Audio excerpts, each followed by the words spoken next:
c'est la hiérarchie, c'est la domination. Pourquoi? Parce qu'il faut une continuité territoriale. Vous allez le voir, regardez ici, voilà, Maroc, puisque c'est le doublon de la France, puisqu'ils ont accepté, et Macron l'a dit quand il s'est déplacé la dernière fois au Maroc, il a dit notre stratégie africaine se fera avec les Marocains. C'est-à-dire, excusez-moi, je ne veux pas être dur, mais j'ai besoin de Zouar. Je ne veux pas être dur, ce n'est pas les Marocains en tant que tels.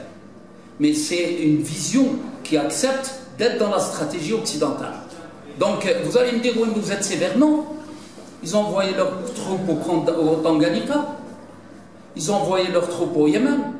Ils ont envoyé leurs troupes dans tous les combats occidentaux quand on leur a demandé d'envoyer. Ils ont envoyé leurs troupes militaires. Il faut vous souvenir de ça. Et ils continuent à le faire. Ça veut dire qu'ils ont fait un choix stratégique qui s'impose à leurs citoyens, qui s'impose à leur société. Leur société n'en veut pas, mais ils l'imposent. Donc vous avez un danger imminent à vos frontières. Vous avez le colonialisme que vous avez pensé chasser, mais qui rôde toujours à vos frontières et qui impose un monde. Ils ont besoin d'une continuité territoriale pour gérer de l'Europe à l'Afrique occidentale française. Le Sahara occidental dans la continuité géographique. جغرافيا إذا كانت تدير الصحراء الغربية وممكن عنده أفكار أخرى من المستحيل أن الفرنساوي ولا الأوروبي وبالخصوص الفرنساوي يسير التبادلات التجارية مع أفريقيا وبالخصوص المنطقة اللي تحت التصرف تاعو donc ils ont une présence militaire donc ils ont et donc voilà vous avez ça voilà le Sahara occidental. On ne va pas en faire, maintenant on n'a pas le temps, mais regardez, avec le Sahara occidental, le Maroc double sa surface. Il double sa surface. Alors regardez les pays, mais regardez vous savez la chronologie. La chronologie, je ne vous la restitue pas, vous la connaissez tous, mais voilà comment cela s'est fait, de quelle façon, etc. Mais regardez les productions, les capacités économiques incroyables. Une des plus fortes poissonneuses au monde, région, du point de vue halieutique. Une très haute valeur ajoutée du point de vue agricole, dans certains cas, pour certaines spéculations agricoles. Vous avez dans la façade atlantique un immense lac souterrain qui fait le quart de la superficie française. Vous avez des réserves considérables, excellentes. Vous avez du phosphate, vous avez du platine, du chrome, du tungstène. Vous avez le vanadium qui est une des plus importantes réserves mondiales. Vous avez la galène et le bismuth pour l'industrie aéronautique et l'industrie spatiale. Vous avez des réserves. Et donc, voilà, droit international bafoué, colonialisme, et donc le Maroc s'inscrit dans un guerre. Moi aussi, je peux être je subis, mais moi, le colonel Rahna ou le capitaine me donne des ordres. Moi, je suis le sergent Htana, je peux raqueter au niveau de mon grade de sergent dans l'ordre dominant que nous avons évoqué tout à l'heure, alors malgré l'Union européenne et ce qui se passe de façon positive. Voilà, alors voilà la stratégie de la France, pour que vous la sachiez. Une puissance érodée, cohérence menacée intérieure-extérieure, les gros problèmes d'endettement, le gros problème de déficit, gros problème. Ils ne sont plus dans l'innovation technique avec leurs compétiteurs, leurs concurrents allemands. Ils sont en très graves et très grosses difficultés pour ceux qui croient que c'est une grande puissance. Invitez-moi un jour sur les puissances émergentes et vous en aurez la démonstration économique, financière et technologique du déclin prononcé important notamment de la France. Ils ont été évincés du Moyen-Orient. Kharjouhum min la Syrie, kharjouhum min les pays du Golfe. Les Américains et les Israéliens, c'est-à-dire à l'intérieur du monde occidental. Ce n'est pas les Russes qui les ont sortis, c'est les Américains et les Israéliens qui les ont sortis du Moyen-Orient, puisqu'ils étaient... Bouygues, son premier marché, il est devenu numéro 1 mondial grâce à l'Irak. Peugeot était établi en Irak, les constructions automobiles. Qu'est-ce qu'il leur reste? Évincé, il leur reste, avec le Maroc, de revenir en Afrique occidentale, au Rwanda, en Côte d'Ivoire, au Mali, au Burkina Faso, où ils ont des bases militaires. Et maintenant, tout change. Parce que vous écoutez les contestations, les manifestations. Pour la première fois, à l'époque, ils orientaient les manifestations vers les gouvernants, qu'ils mettaient eux-mêmes. C'est eux qui les plaçaient. Mais ils orientaient. Et dommage, j'ai un document, je l'avais dit à des amis, la lecture de ce qu'allait faire la France au Mali, je l'avais, moi, plus de 10 mois, 12 mois avant le coup d'État. Ils ont publié que nous devons changer nos appuis. Les gouvernants ne sont plus crédibles, ne sont plus ceci. Donc nous allons vers les leaders d'opinion, les grands leaders religieux, les hommes d'affaires et quelques intellectuels.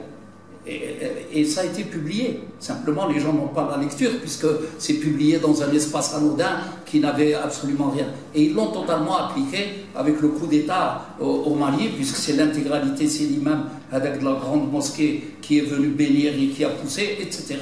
etc. Ça veut dire que vous devez vous rendre compte qu'ils ont des stratégies qui sont bien définies. Le gros problème de la France érodée, c'est qu'ici, il y a une nouvelle donne mondiale.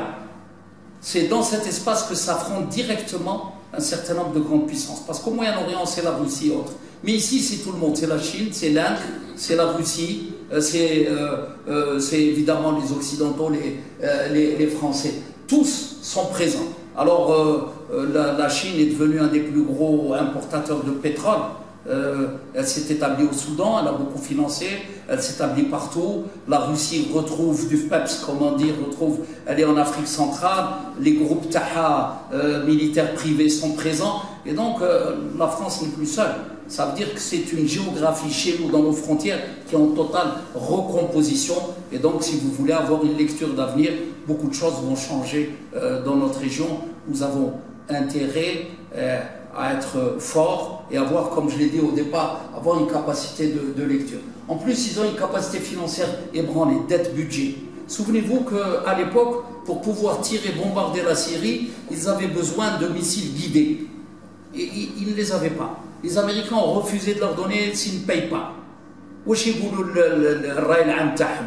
قال يا ودي ما كانش اون ستوك عند لي امريكان على هذيك اللي ما عطاوناش.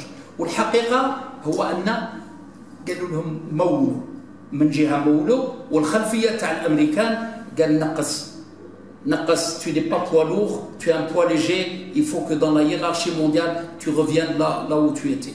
Et ils l'ont fait sur le Mali, puisque alimenter leur avion de combat en plein vol, c'est aussi une technologie américaine et il faut payer. Et ils n'ont pas pu le faire.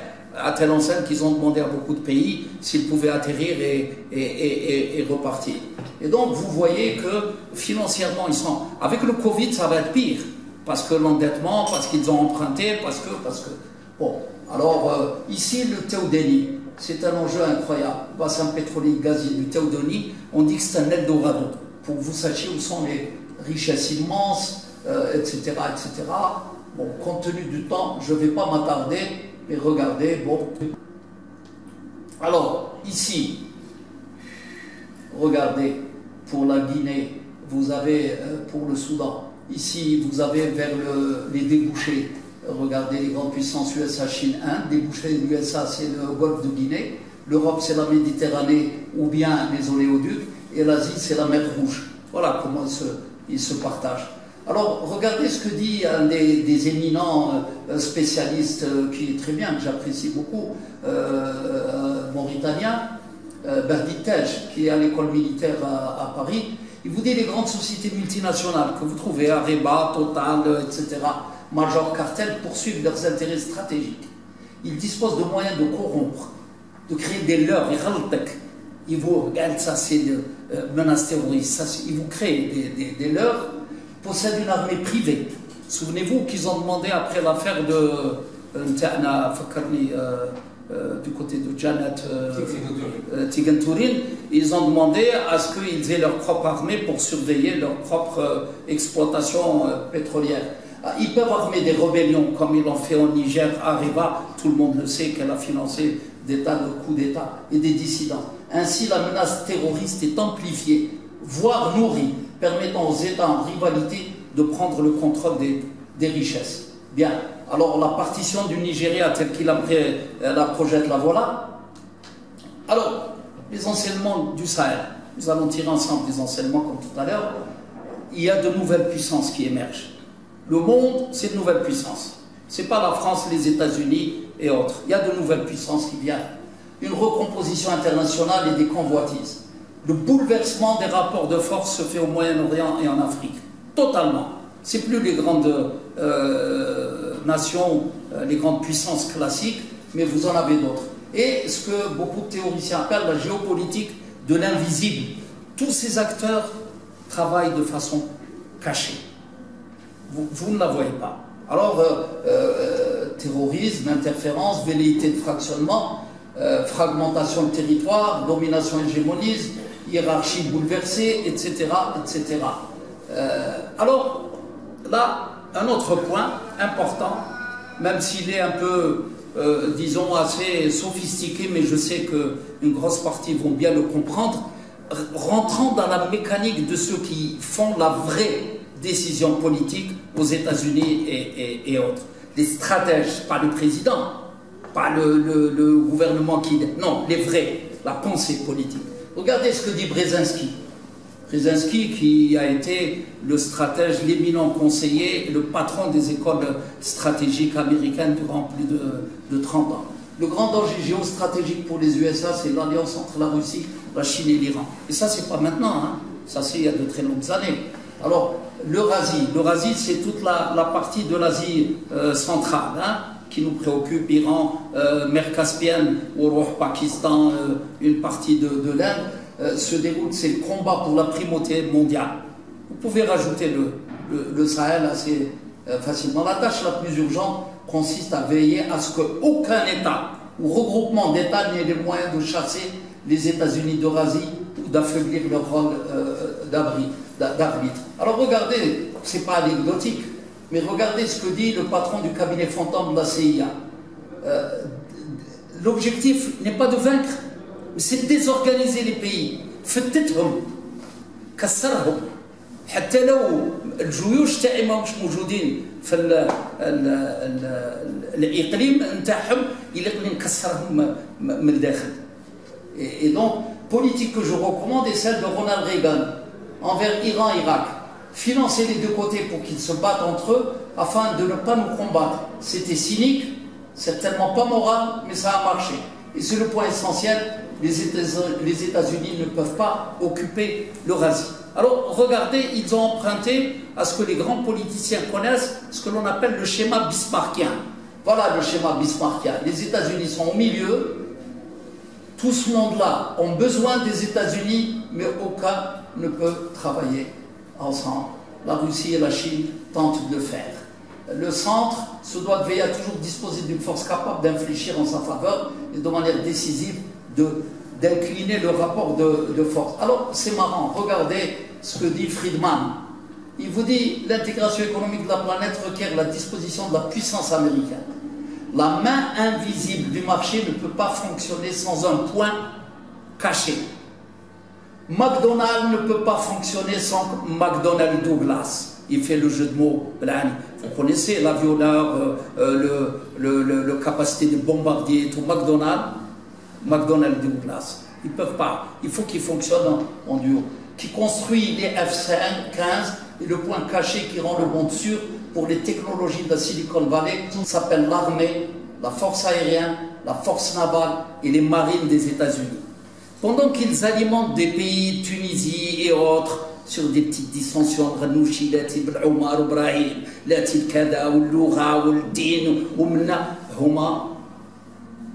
le point est serré et il frappe. La technologie avance, la maîtrise de la science avance et ils font plus loin. Ils vous mettent dans cet état et après ils vous disent mais tout هما اللي ينظموا هيكلوا المكان باش يكون فيه هذه المصارعه المنافسه ما بين الاطراف ويزيد يقول لك كي الانسان اللي راه فقير ويزيد يقول له انت فقير ريحتك ماشي مليحه كذا وانت donc ils vous appauvrissent et ils vous reprochent d'être pauvre. C'est ce qui se passe réellement. Nous allons essayer d'aller vite. La domination est une stratégie multiple, des zones de libre-échange, système financier, des alliances militaires. Il faut contenir les pays émergents par affaiblissement, sinon démantèlement, etc., etc. Alors, j'ouvre une parenthèse sur laquelle on va revenir. sur les puissances émergentes. La Chine a très bien compris. Elle sait qu'il y a un monde en face d'elle. La Russie aussi. Le monde, c'est quoi? Les États-Unis, Canada, l'Union européenne, le Japon. Ce qu'on appelle la triade. Les anciennes puissances coloniales et la puissance impériale. Ceux qui partagent le besoin de domination du monde. Ou le khoreb. Alors, si vous voulez faire un virement à votre fils, si eux ne sont pas d'accord, vous ne ferez pas votre. Le SWIFT ne passe pas. Si l'Iranien veut commander des médicaments, il est obligé de passer par des banques occidentales. Le Russe, la même chose. Alors, c'est pour ça qu'ils sanctionnent en disant telle personnalité ne peut pas faire. Et donc, la Chine et la Russie savent qu'ils ont un monde en face d'elles. Alors, qu'est-ce qu'elle fait? Non seulement elle monte la puissance, mais elle essaie de construire un nouveau monde avec la route de la soie. Elle structure les mondes marginaux, les mondes périphériques. اللي كانت لا بانليو تعاود تهكلها باش تعطي لها القوه باش تخلق عالم جديد تحت التصرف تاعها et à partir de là elle peut affronter l'autre monde. Et donc c'est un combat qui est important. D'ailleurs je l'ai dit pas plus tard que la dernière fois, je l'ai dit aux Américains, vous n'avez rien compris à la Chine. Les Occidentaux vous disent mais le débat c'est maintenant la Chine, les États-Unis, l'affrontement. C'est pas vrai. C'est deux mondes qui s'affrontent parce que les États-Unis ne sont pas seuls. C'est un monde occidental, avec ses centres névralgiques, avec la bourse, avec la City, avec le CAC 40, avec les grands centres urbains. Et quand ils sont d'accord, gagnent le vaccin, même s'il y a des dissensions, gagnent Sputnik, ما تديروش عندهم مانيش حتى لو الدعوة راهي الشقاق كبير راهم يخلقوا راه كسر كبير في الرأي العام تاعهم وإنما القرار السياسي فيما يخص أفغانستان فيما يخص سوريا فيما يخص مصنوع في مكان وفيه انسجام تام. Le G7 fonctionne pour pouvoir coordonner sur le plan politique, l'OTAN fonctionne pour coordonner sur le plan militaire et les grands transpacifiques et autres pour les questions et l'aviation civile, le FMI, la Banque mondiale. C'est un monde de domination. Alors quand les gens disent que les Américains sont opposés aux Français, oui, mais il reste le même monde, il reste des cousins. عائلة واحدة قبيلة واحدة راي عام واحد أهداف نفس الأهداف. Alors voilà, donc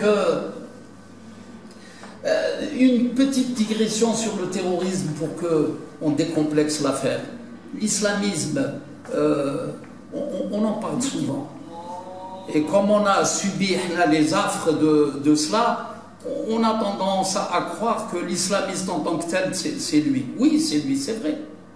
Mais on oublie une chose, les différentes écoles, y compris les plus dures, les hachachines ou là, dans nos différentes, la panoplie des courants religieux de l'islam, il y en a eu, rigoristes, rudes, comme en chrétienté, avec les calvinistes, on en a eu.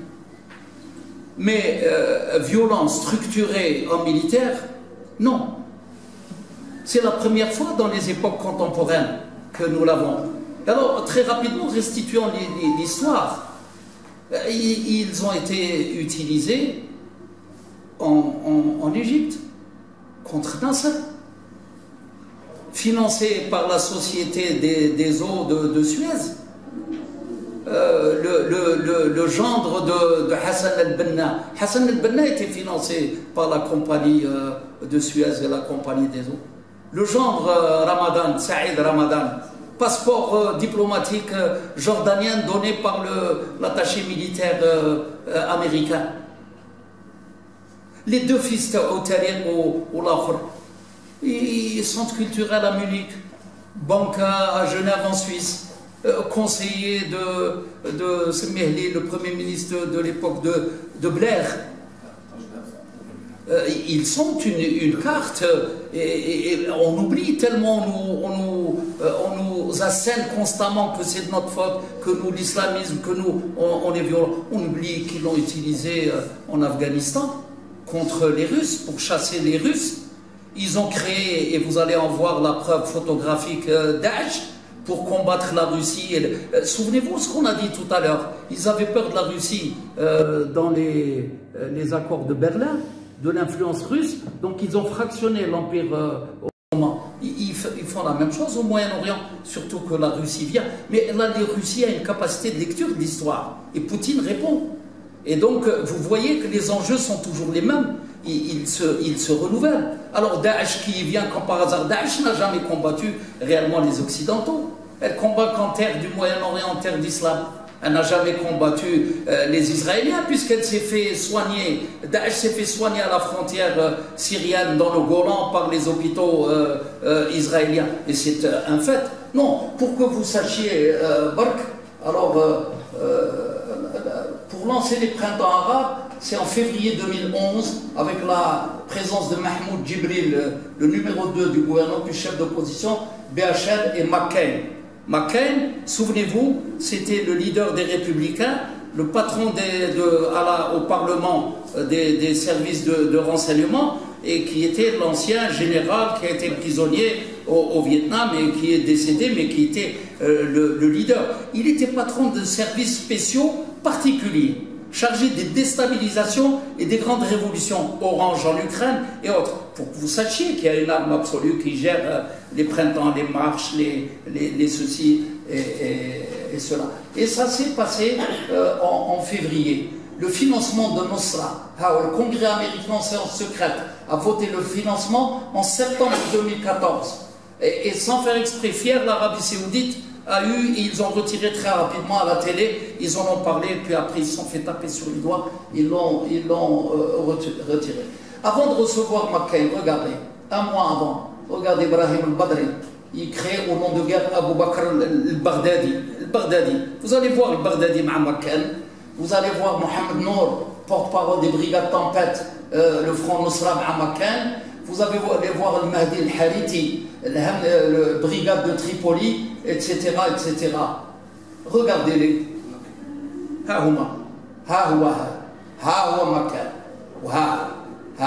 En Syrie, au premier plan à droite, le directeur de la Syrian Emergency Task Force, l'embrasure aux portes, Mohamed Nour, Front Nostra. Ils vous disent c'est les terroristes. Khadena. Et Khadeki, lobby, vous l'avez créé, vous l'avez financé, vous l'avez entraîné, vous lui avez donné l'idéologie. Regardez avec le Turc, regardez comme il l'embrasse sur la tête.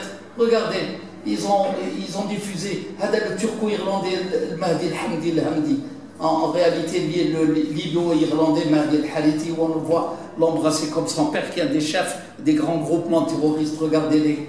Regardez le chef historique de Qaïda en Libye, Abd al-Hakim Belhaj, devenu gouverneur militaire de Tripoli libéré, qui était, soi-disant, dans la liste des recherchés et des Américains avec prime à la tête. Ils l'ont installé pour que vous sortiez, je m'excuse par ça, pour que nous sortions de notre naïveté. Alors, la conclusion, c'est que nous avons ce que j'appelais tout à l'heure la mauvaise gouvernance dans ces pays, la marginalisation, la fracture interne, choix économique contestable, très souvent dans les pays. Pourquoi le printemps arabe a pris? Parce qu'il y avait un contexte déjà national qui était de grosse fragilité, modèle économique extraverti, zone utile, marginalisation, les grands développements on vous dit, souvenez-vous, on a eu ce débat, je vais revenir en Algérie, mais de l'argent, des barrages, de grands équipements, des logements, dans la presse spécialisée a dit c'est des dépenses dispensieuses, onéreuses, qui sont faites pour le lustre, mais qui sont... La cohérence du territoire est un élément fondamental. C'est tellement vrai que quand les spécialistes parlent de guerre sécession aux États-Unis, moi je leur réponds, c'est pas vrai. C'est pas une guerre uniquement faite pour libérer de l'esclavagisme. Les Américains stratèges à l'époque ont compris qu'ils ne peuvent pas être une grande puissance si la moitié des États-Unis a une économie arriérée, archaïque, et l'autre moitié moderne. Les Italiens traînent ça encore un petit peu. Ils ont un Sud qui est en difficulté et ils ont Milan en grande puissance industrielle. Si vous n'avez pas une puissance partagée dans votre pays, vous ne serez jamais un grand pays. Pourquoi? Votre premier ennemi, c'est vous-même. Al-Akrad, Ben Ghazi, Abu Hams, Sicilien. Donc, votre stratégie de développement doit se préoccuper d'avoir une cohérence territoriale. Sur le plan du budget de l'Algérie, lisez les stratégies de réponse que je suis en train de suggérer. Et donc, nous avons l'Allemagne, le Japon, les États-Unis ont structuré leur territoire. Autoroutes, lignes de chemin de fer, aéroports, ports, pour recevoir l'assise du développement. Alors moi, je m'excuse, on me fait rigoler quand des escrocs intellectuels, ils sont nombreux, de faux économistes, la nouvelle croissance. Et puis vous avez des professeurs d'université spécialisés qui, la presse leur ouvre. Alors on est dans le grand débat. C'est-à-dire, on est des Allemands et on est en train de projeter. Mais nous, vous allez voir tout à l'heure, je vais vous le montrer sur ce qui est notre pays. La phase historique dans laquelle étaient aux États-Unis, à tel moment structurer leur territoire et autres, nous y sommes. Ils structuraient leur urbain, ils structuraient la société, ils introduisaient le savoir, ils introduisaient la technologie, ils sont devenus une puissance industrielle. Mais nous sommes en phase de structuration. Et pourquoi on ne fait pas? Oui, d'accord. C'est vrai qu'on maîtrise les dernières dimensions construction automobile, les dernières dimensions technologie nucléaire, et on est dans la confusion et on est aidé à être dans la confusion. Notre défi, c'est de nous structurer, c'est de nous reconstruire, d'avoir une assise. Quel insan يفكر في العائلة تاعو كيفاش يشوف قال الدراري يليق لهم يمشي يقراو يليق تكون سكنة يليق نكونوا محفوظين يليق الأهداف تاعنا مستقبلها كيفاش نسير. Nous sommes tous des stratèges quand on raisonne dans la sphère privée. Et beaucoup d'entre nous deviennent des populistes et des irrationnels quand ils passent à l'espace public. وعلاش ما ندارش؟ مثل ما راك تنظم العائله تاعك بصعوبه وراك تشوف المشاكل وكيفاش الدري تاعك يوصل ل 16 سنه، كيفاش تحافظ عليه، كيفاش الافكار تاعو ممكن يغير، ممكن يدور عليك، ممكن كذا. في نفس الشيء على المستوى نتاع المجتمع نتاعك يليق نفكروا بهذه الطريقه. Alors bon, interférence, déséquilibre, échec des politiques basées sur la minorité. La minorité est inconsciente des fois. كاين بحسن النيه ويقول لك شوف هادو العرب عمرهم ما يسكلوا، شوف هادو، شوف مسخين، شوف راه يهضر على الشعب نتاعو. كنا نتكلموا المستوى تاع الغداء، ونشكر مره اخرى سير فاس عرضنا الغداء وكان عندنا نقاش مثمر على الموزيكريفان. Ils ne ressemblent plus à Kateb Yassine, ils ne ressemblent plus à Mouloud Fel'oun, ils ne ressemblent pas à Tolstoï, à Pouchkine, ils ne ressemblent pas à 10-15 qui ont aidé leur société à traverser les moments difficiles. Ils insultent leur société, ils se méprisent. ما نقولش الاسامي لانهم اغلبيه تاعهم اصدقاء تاعهم بنفسهم ما عندهمش القدرات، ما عندهمش قراءه سياسيه. Ils n'ont pas de culture politique, ils n'ont pas de capacité de lire. C'est comme vous et moi, je parle de ceux qui ne sont pas médecins, c'est comme quand on parle de pathologie et on croit savoir, on ne sait pas. C'est le spécialiste qui sait. Nous, on peut avoir une vision empirique, mais c'est lui qui analyse et qui sait. Et nous sommes un peu dans cette confusion constante. Et alors, j'aborde très rapidement d'autres pays face à tout cela. Alors, c'est important. On était une colonie de peuplement. C'est-à-dire qu'on a eu des colons qui sont venus ici, qui ont établi que c'est eux l'Algérie. C'est eux la pensée, c'est eux. Ils étaient l'élite, ils étaient la puissance, et ils étaient nos gouvernants, ils étaient notre classe supérieure, ils étaient. Alors, le complexe, comme l'a bien expliqué Frantz Fanon, est vite établi. Il y a au France, oui. Moi, j'ai rencontré des amis, à moi, une dame, mes parents sont là, ils écoutent, qui disaient, oui, mais les Français, c'est avec la famille, ils ont le sang bleu, le sang des nobles. Et ça veut dire qu'inconsciemment, on s'est intégré. Ils nous ont intégrés durant 150 ans dans la hiérarchie متقدمين وكذا، وحنا on était ماشي الخماسة، كنا تحت فكريا ذهنيا عند البعض. Alors quand Boujgdra les traite de contrebandiers, mais moi je suis d'accord avec lui. Je suis d'accord avec le fils du pauvre. Je suis d'accord avec Kateb Yassine. Je suis d'accord avec Dickens, avec Pouchkine, mais je ne suis pas d'accord avec de grands amis à moi qui croient que la meilleure pédagogie, c'est de dire qu'elles sont... Mais tu n'es pas en train de dire l'état. C'est comme moi qui étais enseignant durant plus de 35-40 ans. Si vous enseignez à votre enfant, à vos enfants, à une classe de 30 élèves, 40, mais comment va-t-il progresser? Vous êtes un militant, vous êtes un leader, donc vous devez faire le diagnostic réel. Vous n'êtes pas là pour leur faire plaisir, mais vous n'êtes pas là pour les maudire. Il faut ouvrir la fenêtre vers où nous devons construire, comment nous devons aller. Si vous ne préconisez que le néant, c'est que vous êtes douteux ou plus grave, vous êtes un inconscient tragique. Et donc, regardez, turpitude ou naïveté de l'élite. Naïveté, mais ou turpitude, parce que ça se transforme en influence de toute la classe sociale, influence de nos jeunes. Bon, c'est vrai qu'on n'explique pas ça par le fait de l'immigration, c'est pas ce que je dis, mais très souvent, nos jeunes n'ont pas d'accompagnement politique. Les années 60, dans la dynamique de la révolution et dans un contexte international différent, le militantisme était différent, les visions étaient différentes, le contexte de l'idée politique mondiale était différent. قال فيتنام قال شوف الحقارين قال كذا كذا دونك العكس يا اخي انتم ما تفهموا والو العرب يا اخي انتم رانا في هذه الافكار الوغ باش الانسان ينجم يبعد على هذه الافكار صعيب il faut faire des ruptures qui ne sont pas faciles, qui sont extrêmement difficiles. Donc nous sommes dans ce défi. Et là aussi vous allez voir, ça se répercute.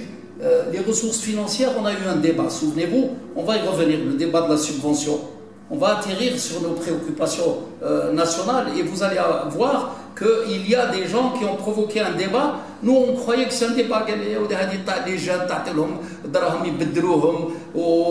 des subventions, c'est les riches qui en profitent.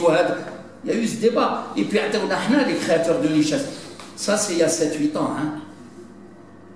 J'ai été censuré quand je dis qu'il faut qu'on fasse.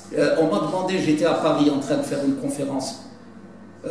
Un journal que je ne citerai pas ici m'a demandé de faire un papier si je pouvais les aider à lire la rentrée sociale. Et j'ai parlé de la politique des crédits toxiques, des dilapidations. Ils m'ont censuré. Vous en avez la preuve parce que vous allez prendre le journal de l'époque, sa publication, ou même ils l'ont rétabli sur la ligne électronique, le journal. Toute la partie toxique des créateurs de richesse que vous avez eu des années après, etc., ont refusé de l'évoquer. Galilite, je suis créateur de richesse. Mais non, si vous n'avez pas, comme j'étais en train de le dire, vous voulez être une grande nation, c'est avec votre majorité. العائله تاعك ما تديش واحد من الدراري تاعك والاخرين تخليهم في الفقر والتهميش وواحد تبعته المدرسه وتبعته الجامعه والاخرين قال انا ما نجمش نهتم بهم. Et pourtant, c'est ce que font nos voisins. La négociation infamie Banque mondiale, mes amis maghrébins l'élite, pour ne pas les citer, mes amis marocains, قال لي سي محمد انتم تعبوا في نفوسكم. حنا les hommes utiles. الاخرين ما نهتمش به. Le monde rural, نخرج 10 km de Marrakech ولا, c'est pas mon problème qu'il ait de l'électricité, qu'il ait du tout à l'égout et tout. C'est une stratégie de développement. C'est deux stratégies totalement différentes, comme je le disais.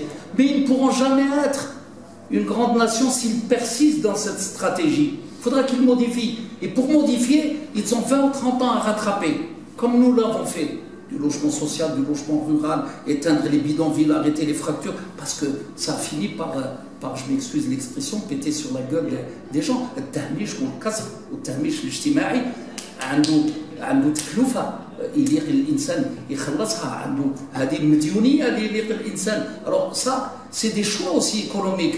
C'est des choix politiques, mais des choix économiques. On ne se rend pas compte quand on est dans les débats. Et puis, ne pas se leurrer. L'objectif, ce n'est pas uniquement donner du logement, c'est important. Donner ceci. Mais pour nos jeunes et autres, notre défi, c'est quoi? Un défi plus audacieux. Nous devons maîtriser la production technologique. Nous devons maîtriser la science qui je doute n'a qu'un idéal. C'est notre vrai défi. Nous devons être audacieux. Nous devons être pas prudents, sous prétexte que nous faisons éventuellement du populisme pour satisfaire. Oui, je dois satisfaire. Je n'aurai jamais une grande nation si des gens n'habitent pas dans un espace sain, s'il n'a pas d'électricité pour son enfant dans le logement. Je suis totalement d'accord.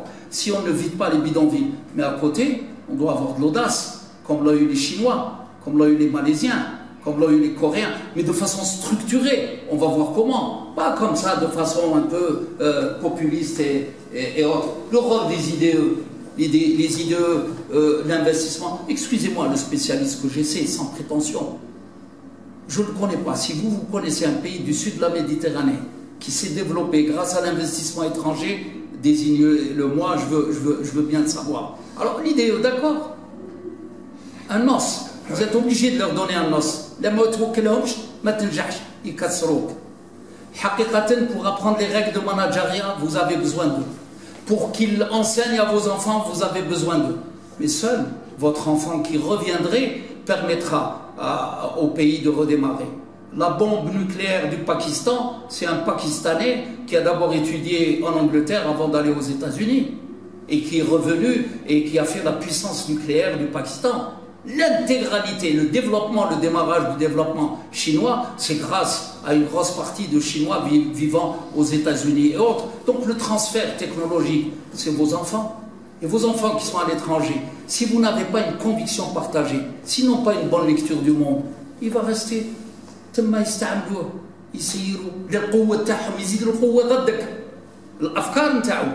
Votre fils est chercheur, il fera leur puissance. Bien sûr qu'on n'a pas les conditions, mais à la limite, je le laisse là-bas, mais je crée un réseau virtuel avec lui. Là aussi, je ne vais pas m'attarder, je n'ai pas le temps, mais qu'on crée un réseau virtuel avec toute notre jeunesse qui est là-bas. Idor, il est à l'hôpital de Kansas City, il est un des meilleurs, il est connu pour faire du transplant de foie. Eh ben, quand il fait le rapport à ses étudiants là-bas, il est conventionné avec un hôpital universitaire chez nous et il envoie au même moment par circuit virtuel son rapport. Donc je peux créer un réseau intelligent, je peux sans les ramener parce que j'ai besoin de là-bas. Mais nous devons créer une dynamique de ce que moi j'appelle, elle est fondamentale, la production de l'intelligence. Quand les gens vous parlent de l'industrie ou la nouvelle croissance, excusez-moi, je vais être pour une fois un peu dur. Si vous n'êtes pas structuré mentalement, si vous n'avez pas l'assise conceptuelle, si vous n'avez pas l'enseignement, si vous n'avez pas la maîtrise technologique, vous ne le ferez pas. Donc si quelqu'un vous parle des progressions industrielles, etc., si à côté, il ne vous parle pas de la capacité de produire de l'intelligence et comment restructurer tout ça, c'est qu'il n'a absolument rien compris. L'industrie, la cohérence du territoire, comprendre notre société, faire son analyse, nous devons créer des instruments. Ah, je m'excuse, il y a une image que je sers à chaque fois. Chauffe, nous avons 2 600 000 km² notre pays. Immense, le plus grand d'Afrique, c'est un peu la France. Les médecins, pour avoir une vision de stratégie sanitaire, médicale et autres, vous avez bien sûr, à l'époque en 62, on n'avait même pas les infirmiers formés sur le tas. Vous ne pouviez pas avoir une vision de stratégie sanitaire, c'est impossible. Par contre, après, on a eu des généralistes, des spécialistes. Comment travaille le médecin? Et je parle sous le contrôle des amis médecins présents. Il y a ce qu'on appelle le diagnostic clinique. La façon clinique, c'est son savoir, c'est son toucher, sa sensibilité. Mais il accompagne tout de suite d'une analyse de sang, d'une échographie, d'une IRM. C'est les deux. Nous avons 2 600 000 km². Où sont nos instruments d'analyse du territoire, d'analyse Wurgla, comment elle pense, l'Oued, comment il risque d'aller, est-ce que l'argent qu'on a mis, est-ce qu'il arrive, est-ce que l'hydrogéologie, est-ce que... Nous n'avons pas. Demandez aux gens pourquoi Wurgla. Ils sont capables de vous le dire. Je vous donne 2 ou 3 exemples. Nous avons été à Constantine à l'époque de Raïs Rahim Boumdine. On a mis un complexe moteur à Guelma et autres. Et on a pompé tout le Khroub, le bassin de l'emploi, pour chercher de l'emploi. Conclusion, ils ont trouvé de l'emploi, mais ils n'ont pas trouvé de logement. Donc ils ont fait naître le plus grand des bidonvilles de l'Est, Rahbat el-Jmal. Donc vous n'avez pas de cohérence. Je crée de l'industrie, je crée de l'emploi, j'équilibre en créant une dynamique de logement et de ceci. Et on peut multiplier l'inverse à ça. Vous avez eu Rahmani qui est parti, qui a développé clinique hôpital. Et le jeune de Bessie vous dit ça, madrasa, où j'ai le sud, la même chose. Mohamed Saha, pour faire un concours d'officier militaire, ou pour faire un concours de résident, ou pour faire un concours de je ne sais quoi, le concours, je le passe au nord. Je prends l'avion qui est 2,4 millions à l'époque à partir de Béchar. J'arrive à 2 h du matin, je dois aller à l'hôtel. Tout ça pour pouvoir passer un concours comme l'Algérois qui vient juste à côté. Et je ne suis pas sûr de réussir parce que la qualité de l'enseignement qui m'est donné à moi est moindre dans les zones par rapport au nord. Et si vous aviez des instruments d'analyse et qui vous dit attention, le niveau pédagogique dans telle région du sud descend en dessous de la moyenne, alerte, c'est menacé. Nous n'avons pas d'instruments qui nous permettent, comme le médecin, de voir. Nous avons besoin de structurer. Le développement ne vient pas comme ça, avec des discours populeux très sympathiques qui soulèvent les foules. ما كانش منها مثل ما انت راك تنظم العائله تاعك وراك تعرف الصعوبه نتاعها وراك تشوف كيفاش يليق لك تمشي تدريجيا نفس الشيء. Et donc nous avons rigoureusement la même chose. Bon, j'avais l'exemple, je ne m'attarde pas de Gardaya pour comprendre la quasi-reconquête du territoire. Si on avait cette projection d'intelligence, la vallée du Mzab est petite. Je sais qu'il va y avoir une compétition sur le logement, sur l'investissement, sur la clinique. Et j'ai deux grandes fractions. L'une qui a une capacité financière, parce qu'elle détient le monopole, la droguerie, truc, qui a une capacité qui va investir. L'autre qui est dans l'élevage, mais qui n'a pas. Et donc j'ai laissé faire, moi, un affrontement, parce que j'étais incapable de voir, j'étais incapable de projeter comment le foncier, parce que le foncier est souvent indicateur des futures frictions. Donc j'ai des groupes sociaux, regardez-les comme je le dis, des mutations qui génèrent des frictions, des contradictions. Des groupes sociaux qui vont se rentrer dedans naturellement, qui le faisaient dans la région, la même chose. Il faut que j'anticipe tout ça. Mais si j'ai une bonne analyse, moi, de mon évolution sociale, de mon évolution tribale, je peux anticiper. Je peux créer ce qu'on appelle des articulations, des vraies mairies, des vrais. L'État, retenez ça, l'État doit être présent dans les espaces de compromis social. Nous avons créé 4 sociétés. Nous étions 10 millions, nous sommes 40 millions. 4 sociétés. المجتمع الجديد اللي الناس تعرف بعضها في العاصمه كيتخلق وين يتلاقوا في الدروج ما عندهم un jardin public ما عندهم un marché couvert ما عندهم une grande place publique ما عندهم un large trottoir ما عندهم donc les espaces où nous fabriquons, nous nous connaissons pour fabriquer de nouvelles sociétés, الخرشلي المعسكري السعيدي التلمساني الغربي كذا ما عندهمش وين يتلاقاو باش يخلقوا مجتمع جديد. On imagine que c'est des affaires subsidiaires, on se trompe. Il faut avoir une lecture intelligente des choses. Alors, regardez les mutations de friction, bon, je passe. Alors, bon, je continue assez rapidement, c'est pas la peine d'analyser, vous connaissez. L'État a besoin d'une citoyenneté forte, garante d'une stabilité sociale et d'une adhésion aux différents projets de progression économique et sociale. Le citoyen a besoin d'un État fort, garant de sécurité, de justice et de progrès. Ce rapport d'efficience est inéluctable et l'inefficacité de l'un entraîne la dégradation de l'autre. Ça, c'est fondamental. Alors, régénérer le système, mettre en place des instruments de cohérence, d'intelligence, créer des articulations, je l'ai dit, une qualité de service public. Vous n'envoyez pas vos ingénieurs au fin fond du Sud et puis يقول لك انا ندي الدريه تاعي بصح المدرسه ماهوش عندها مستوى ولا كان اي مشكل ننصاب في الميدان تاع الصحه ما فيهش مستوى تاع الخدمات. Donc le développement c'est aussi une qualité du service. Il faut produire de l'intelligence. Voilà nos grands problèmes. Il ne faut pas avoir une vision théorique, mimétisme de l'Occident. Il faut avoir une intelligence, lire votre réalité. Alors votre réalité, je vais aller rapidement regarder ces éléments. L'extension du tissu économique, la production d'intelligence et l'emploi-qualification. Regardez, bon, structurer l'intelligence, des lycées d'excellence, il faut gérer, structurer la performance. Des grandes écoles, des écoles doctorales, multiplicité de compétitions entre les écoles d'ingénieurs. Il faudrait qu'il y ait une compétition terrible pour tirer le meilleur. Il faudrait que vous ayez des réseaux d'ingénierie pour l'économie nationale, des centres de recherche, structures d'analyse à tous les échelons institutionnels et des think tanks. Regardez pour la qualification. 37% des employeurs déclaraient ne pas trouver de qualification recherchée. Et pourtant, on parle de crise de l'emploi. Donc nous avons aussi une crise de qualification. Et Regardez une réalité économique, 950 000, on va dire 960 000 entités économiques. Globalement, 89% c'est des services. Commerce, services, 89%. Et nous n'avons que 10% qui sont de l'industrie. Premier élément. Deuxième élément très grave, plus de 66% sont dans le nord, uniquement 8% dans le sud. Regardez, 3% dans le nord, c'est 4 wilayas, c'est Alger, Oran, Sétif, Tizi Ouzou. 4 wilayas vous monopolisent le plus. Donc, quand les gens me font marrer, les uns parlent de la diversification, nous avons besoin d'étendre notre tissu économique. Il est atrophié. Créons le grand tissu. À l'époque, les gens nous racontaient des histoires, ils faisaient des kits, ils faisaient du montage, ils faisaient ceci, et puis des politiques fiscales. On sait ce qu'ils ont fait de cet argent-là. On peut les blâmer, mais on peut blâmer les gens qui n'ont aucune stratégie, aucune vision, aucune compétence pour projeter tout ça. Nous avons aidé.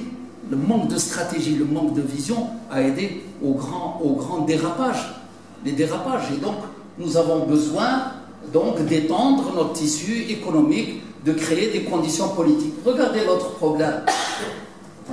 Les subventions. C'est vrai que la subvention va vers des gens qui ont les moyens. La subvention interprétée, elle aide les plus pauvres. C'est vrai, la subvention, c'est une partie de l'alimentaire, une partie du logement, une partie de l'éducation. Mais parlons de l'alimentaire, puisqu'il n'est qu'une faction, un chapitre. السميد والفارينه والزيت وكذا وكذا قال راهم حاليا المدرسه تاع صندوق النقد الدولي راه حاليا تنشر في الافكار تاعها بدون ما تعبر عن الهويه السياسيه الحقيقيه تاعها. Leur identité politique, nous ne l'avons pas. C'est tout à l'heure, je vous ai promis de revenir. Il y a eu de grands débats. Pourquoi vous faites ça? Certains le font inconsciemment, d'autres consciemment. Quand nous sommes les créateurs de richesse, c'est nous. On connaît les créateurs de richesse. Et je m'excuse d'être méchant, ils peuplent le Harrach, ils peuplent la prison de Soléa, ils peuplent ceci, ils peuplent cela. Mais il faut savoir une deuxième chose, c'est que cette subvention farine, semoule et autres va à la classe moyenne. Et pour la classe moyenne, c'est un complément de salaire.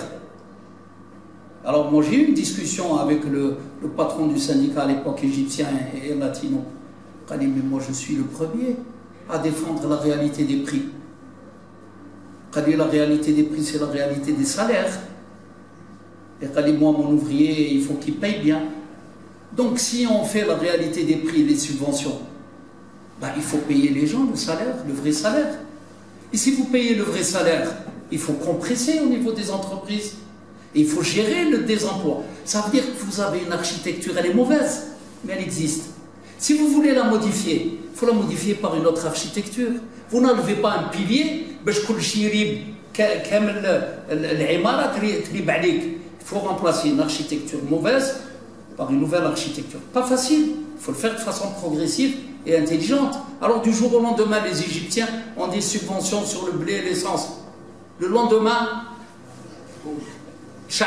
et donc quand vous avez le FMI, qui a une vision stratégique, où vous avez les autres, ou leur relais ici, qui vous disent, mais abandonnez rapidement, qu'est-ce que vous attendez? Enfin, ils savent ce qu'ils font. Ils savent que pour donner le coup fatal, et pour la dynamique de la flambée qu'on attend, elle portera. Non. Moi, je pense qu'il faut avoir une vision stratégique, une vision intelligente, il faut avoir une capacité d'honnêteté, une capacité de compétence, pour imaginer, alors on l'a dit tout à l'heure, le système, comme je l'ai dit, il est populiste, il est insuffisant. Le système salarial et autres, c'est vrai. Bon, maintenant, c'est contestable, mais cohérent. Et l'effondrement de Taou, on l'a dit, donc il faut le remplacer. Alors, la conclusion, c'est quoi? Les grands défis qui se posent pour notre pays, c'est de forger des comportements socioculturels plus audacieux, je l'ai dit. C'est de puiser dans nos racines un passé prestigieux. Pas vrai qu'il faut couper, faux. Mais résolument tourner vers un futur à bâtir, un challenge incontournable. Le futur, la modernité, c'est nous qui devons l'inventer. C'est ni Bernard-Henri Lévy, ni Macron, ni... et puis je ne suis même pas certain qu'ils sont plus intelligents que votre élite. Donc, se réapproprier notre culture et s'insérer dans la dynamique de foisonnement des cultures nouvelles, et puis avec l'acquisition d'instruments de réflexion renouvelés et primants. Je vous remercie.